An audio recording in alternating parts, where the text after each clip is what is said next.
All Manipur Arts and Culture Students Union Amaksugi Kuntaret Suba Mapok Kumon Tauram Galoinana Atoi Balamjing Lamtak Amaksu Awards Lantokpaki Tauram Asi Pangtokre Jawaharlal Nehru Manipur Dance Academy JNMDA gi auditorium da ngasi pangthokiba thoramaduda JNMDA gi director P Bilas Art and Culture gi joint director G Dharmadas Sharma JNMDA gi pradhan Guru T.A. Sudhiramadi Amaksu gi president S.S. Abung Sarmana mathang sidna chief guest of honor amadi president wina saryaki thoramaduga mari lainana Amaksu gi president S.S. Abung Sarmana hai union asi kumjali singamaga chamapan marifutara mapan gi ngasi gi numit May 16 asida lingkhatkibani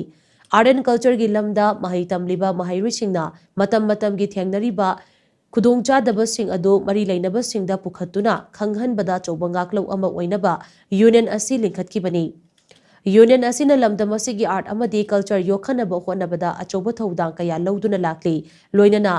union asina lamdam asida leiriba pasagi chahi humpu helaba artist singda pukning thogat poina chahi khudingi athoi balamjing lamtak amaksu award haina mingthonduna award piduna lakli masida natana nupi artist singi oina su nupi lan numitta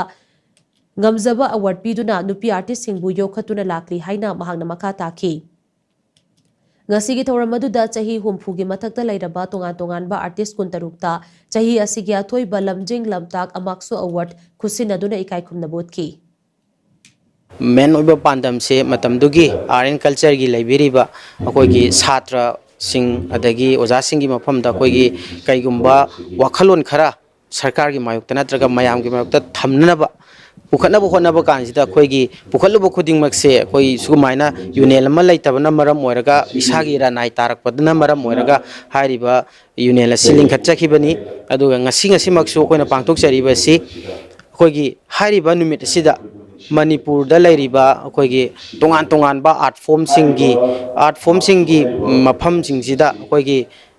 chahi humfugi mathakta lairaba nupa oibo oja singsigi mafamda koina jamlaba khodol tamjaraga hariba foundation day aduga akoigi Manipurgi mangdhar kadorba kala sing ase yokhatnabagi pandamda koi hariba si pangthok sabani